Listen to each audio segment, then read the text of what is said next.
Well, here's something that's interesting. Let's say that there are two of you in this analogy, and one of you wants something and the other one says that he wants something exactly opposite, or so it seems. So it's two people who seem to want a different thing about the same subject. Let's say that through life, one has come to this decision, and through life, another one has come to a different decision. And so let's just for fun pretend that these two people have put two different things in their vibrational reality. But they want to be together, but they want different things. Well, the nice thing about this vibrational reality in this vortex of creation is that law of attraction can take the cooperative components and give everyone what they want. But the reason that it often doesn't play out easily for people like that is because, let's say she is knowing what she wants, but she doesn't think about it purely, so she doesn't get in her vortex. Instead, she worries about what he wants. And he doesn't think purely about what he wants, so he doesn't get in his vortex either. He just worries about what she wants. So now neither one of them are in the vortex. Neither one of them are getting what they want. They're both blaming each other. Where if either would get into the vortex, they would find what they are looking for, you see. Here's another interesting thing, really interesting, and really it's the next part of this question. So as you're moving through the contrast of your life experience and you are creating this vortex, this vibrational reality, and someone else is moving through life and they're creating their vortex of reality. If you are working to be in alignment with who you are, you're feeling the satisfaction that you're looking for. In other words, so many people are looking for love in all the wrong places. It's so interesting to watch people in relationships holding each other hostage because they're not finding happiness with each other, when it's not the other one's job to stand on their head to make you happy. It's your job to align with your own vortex. That's the only place you will ever find happiness, you see. So the greatest gift that you could give to someone that you care about, it's really a gift you're giving to yourself mostly, is to say to them, I'm not holding you responsible for my happiness. I'm going to find alignment with who I am. And in the majority of cases, when you find alignment with who you are, those that you live with come right into the vortex and find it too, you see. Well, here's the thing. You have to leave the peanut gallery out of it because they are those uncontrollable components. You see, this is what is going screwy with so many people's experience. They say, when I look at this, I feel happy. But when I look at this, I don't. So I have to find a way of controlling this so that I can be happy. So then they're overwhelmed with all of the things they have to control. And the people they live with are feeling unhappy about the control or loss of freedom that someone is exercising. So what it comes down to is you have to let your happiness not be dependent upon what anyone else is doing. When you're in the vortex, they're all so much easier to take than when you're not in the vortex. In other words, from inside the vortex, you appreciate them and you find humor. And you also get more stuff to put in more vortexes. If we were standing in your physical shoes, our marriage vows or our relationship vows would go like this. I promise you that I'm going to do everything in my power to keep myself happy.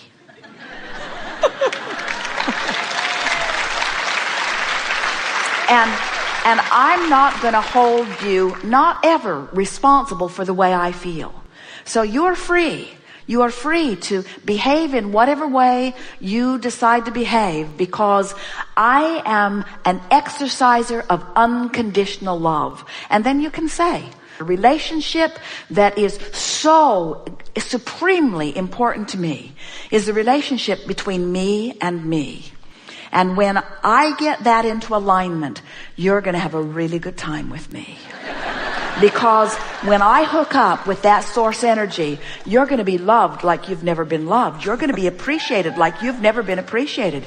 You're going to be uplifted like you've never been uplifted. And you're off the hook because I take responsibility for how I feel. Imagine the basis of relationship that would be. We agree. Blame is a lot better feeling than guilt.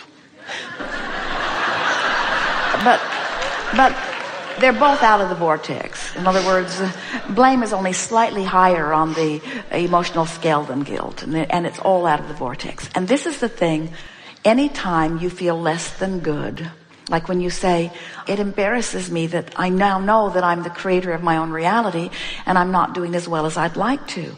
That negative emotion that you have when you think that thought is because your inner being doesn't think that thought. In other words, you're contradicting the way Source feels about you. Source thinks you're wonderful, and Source thinks you're doing really well. And Source is so pleased that you're fulfilling your reason. Source loves it that you have allowed a problem to come into focus, because in doing so, you're allowing solutions to come into focus. Source adores you and knows your value and your willingness and your worthiness. And when you get crossways of that, you're not going to feel good. But it's so silly for you to get crossways of the way Source feels about you. You couldn't do anything bad enough or live anything lousy enough or do a bad enough job that Source would say, there is the first lost cause we've ever seen. There just isn't any of that. And the important thing for you to know is, if life had not caused you to become more, you couldn't feel that negative emotion anyway. So why you choose to lament the distance you haven't traveled instead of the distance that you have traveled? Did you get that?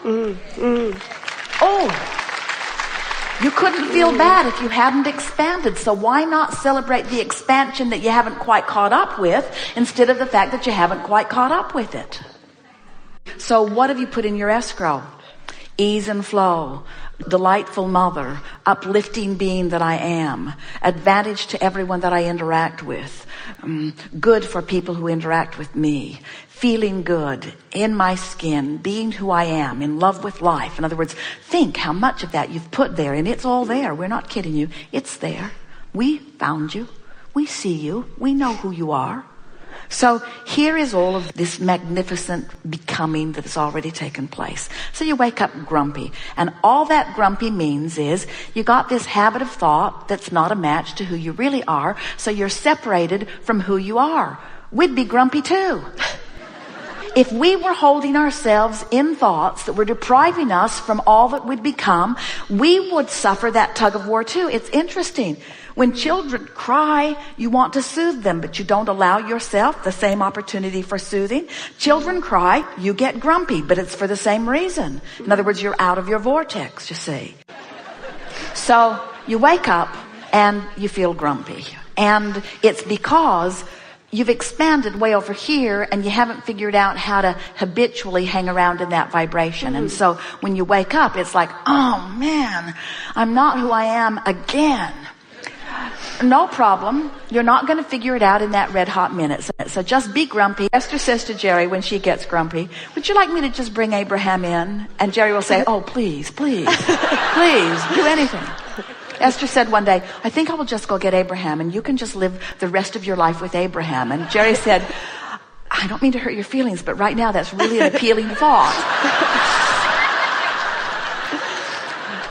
So you wake up and you're grumpy, and then make your way through your day as best you can. And it's probably not going to be easy because you woke up there, and while you can direct your thoughts some, you may not make much headway on that first day. But that night, as you put yourself in your bed and everyone else is asleep, lie there and say to yourself, I'm going to do my best to bask myself to sleep. Because if I can find something, and the less important it is and the closer to you it is. Esther just bought a new pillow, and she loves her new pillow. It is the best possible pillow. She adores this pillow. We cannot overstate how much she loves this pillow. Jerry will say, good night, honey, I love you. And Esther will say, good night, honey, I love my pillow. It has taken that position in her life. But it's because she's been basking over her pillow. Mm-hmm. It smells right, and it's just the right size, and it fits under her head just right, and it's just the right density. It's just the right firmness. It's just this delicious, delicious, delicious pillow. And she has no issues with this pillow. It hasn't betrayed her. It hasn't forsaken her. It hasn't mocked her. No. And so she basks herself into alignment with this pillow and with her bedding and with her bed and with her life and with her, in other words, she just reaches as far as she can without losing her feeling of basking over something. And then off to sleep she goes. Now when she awakens, she wakes up in that basking place. Now, she lies in her bed just for a little while and lets the basking bloom into full-blown appreciation. But in the beginning, she has to be a little careful about it, because if she appreciates something that she doesn't really appreciate, her vibration will take a nosedive. So she just appreciates things that are really appreciatable. Really, she focuses on lovable things because her intention is to stay in that vibration, you see. Yes. And then from appreciation, she can go into a list of positive aspects or into a rampage of appreciation. Now, chances are, and it happened with Esther when we first were giving her this technique, that you might be only 10 or 15 minutes into your day. It's nice if you can get up before everybody else does, especially if you have a house full. The further you get into your day, the more likely you're going to find something to fuss and worry about. So the more you can set the tone of that vibration before you integrate with other things that might set you off, the better. So the first day, by the time everybody gets up, you might be back on your broom. But it's different than it was before. It's different because you've shown yourself that you have the ability to direct your thoughts and your vibration to something that feels good to you. And we're not kidding you. If you will do that every night and then every morning and then every night and then every morning, you'll find this new set point that will become the norm. And you can say to anyone who asks, I was doing it the hard way for so long. I was standing in the midst of uncontrollable circumstances, and in my effort at controlling, I was losing myself. And then I discovered one thing I could control. I could like my pillow before I went to sleep. I can do that. I could bask my way to sleep. I could bask my way to sleep. And then I discovered I could appreciate for 2 or 3 minutes when I first woke up, before my feet hit the floor and before everything started happening around me. I discovered that I have the power to set my own tone. And at first, I had to do it in the privacy of my bed when no one else was awake. But I just got better and better at it until in time, I can be standing right in the middle of a really upsetting situation and I can choose a basking thought because I don't have to face reality. I create reality. I don't have to take what is. I can control the way I feel. I can love unconditionally. I'm powerful enough to do that. And you know, the reason that you were so upset when you first sat down is because the larger part of you knows that, and you just can't stand it when you don't do it, you see. Esther has so many people in her life that she loves so easily. This girl, who makes Esther's life easy in every possible way. There's nothing that Esther could ask that she wouldn't answer with a great big smile, and not just a great big smile, the capability to do it exactly as Esther wants it to be done every time, no exceptions, every time. She is so, so lovable. But it makes the unlovable ones harder to take. And we don't want Esther to be trained into needing the lovable ones. We want Esther to train herself into loving anyway. Anyway. Yes. So you can be bad and it's all right. You see what we're getting at? I do. Because everybody's trying to control the uncontrollable. In other words, if my children would mind, I would feel better. And if I had more money, then I would feel better. And if this were different, then I would feel better. And we say, you would. You probably would. But it's backwards. You got to feel better and then that will shift. You got to feel better and then that will shift. You got to feel better and then that will shift. We've been enjoying what we've been feeling in those of you who are here because you've come into resonance with your true knowing. As we are expressing here, there are more words offered in this period of time than you will find in almost any other forum. We are almost speed speaking, and yet you are up to speed with what we are offering because you are on the wavelength that is us.